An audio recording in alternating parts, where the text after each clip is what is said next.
ৰাজীৱ দাই তেখেতৰ হৈ ল'ৰা এটা দি থৈ গৈছে। ল'ৰাটোকো মই জাতিটোৰ কাৰণে আগবঢ়াই দিম আৰু এইখিনি কৰোঁতে আপোনালোকৰ সাহস আৰু অনুপ্ৰেৰণা, আপোনালোকৰ পৰামৰ্শৰ দৰকাৰ হ'ব। আমাৰ এই বিপদৰ সময়ত আপোনালোকৰ উপস্থিতিয়ে আমাক যে কিমান সাহসী কৰি তুলিছে আমি ভাষাৰে বুজাব নোৱাৰো। মই বাৰে বাৰে কৈছোঁ এইষাৰ কথা। কৃপণালী নকৰাকৈ মোৰ মানুহজনক ইমান মৰম কৰিছে, মোৰ অনুভৱ কেনেকুৱা মই ভাষাৰে বুজাব নোৱাৰো। ধন্যবাদ আৰু কৃতজ্ঞতা জ্ঞাপন কৰিছোঁ। অনাগত দিনতো আপোনালোকৰ সহায় সহযোগিতা আৰু আশীৰ্বাদ আমাৰ কাম্য। ৰাজীৱ দাই, মই তেখেতক ৰাজীৱ দা বুলিয়ে মাতিছিলোঁ, সম্বোধন কৰিছিলোঁ। ৰাজীৱ দাই মোক তেখেতৰ হৈ ল'ৰা এটা দি থৈ গৈছে।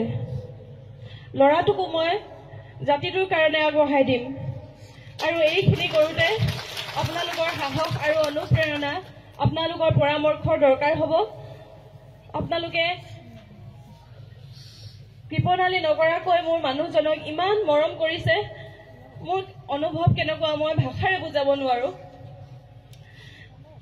আৰু বিভিন্নজনে অপূৰ্বজ্যোতি মোহন, লক্ষ্যজিৎ বৰুৱা তাহাঁতি এটা নিশাৰ ভিতৰতে তেখেতলৈ এটি গীত আগবঢ়াইছিলে। 13 নে 14 তাৰিখে ৰিলিজ কৰিছিলে, মই সঠিকভাৱে পাহৰিছোঁ। তাৰপিছতে আমাৰ লোহিত গগৈদেৱ, অসমৰ কণ্ঠশিল্পী, এজন বিশিষ্ট শিল্পী লোহিত গগৈদেৱেও এটি গীতেৰে ৰাজীৱ দাক মৰম যাচিছে। বিশ্বজিৎ খাটোৱাল, সঞ্জীৱ বৰাদেৱৰ কথাৰে বিপিন চাওদাংদেৱেও এটি গীতেৰে ৰাজীৱ দাক মৰম যাচিছে। তেখেতসকললৈ মই ধন্যবাদ জ্ঞাপন কৰিছোঁ। আৰু আজি ইয়াত উপস্থিত থকা জনগণলৈ মই এই মঞ্চৰ পৰাই সেৱা জনাইছোঁ।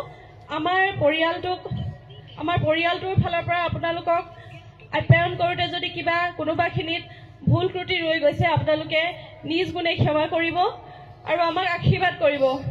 আমাৰ এই বিপদৰ সময়ত আপোনালোকৰ উপস্থিতিয়ে আমাক যে কিমান সাহসী কৰি তুলিছে আমি ভাষাৰে বুজাব নোৱাৰো। মই বাৰে বাৰে কৈছোঁ এইষাৰ কথা। আৰু আমাৰ পৰিয়ালটোক আপোনালোকে আশীৰ্বাদ কৰিব, ল'ৰাটোকো আশীৰ্বাদ কৰিব। ময়ো যাতে সাহসেৰে মূৰ তুলি থিয় হৈ থাকিব পাৰোঁ, তাৰ বাবে আশীৰ্বাদ কৰিব। আৰু আমি যদি সম্ভৱ সমস্যাৰে কওঁচোন, ৰাজীৱ দাৰ এটা ভাল লগা শব্দ, যিটো তেখেতৰ হয়তো আটাইতকৈ ভাল লগা এটা বাক্য, সকলোৱে সমস্যাৰে ক'ব দেই, জয়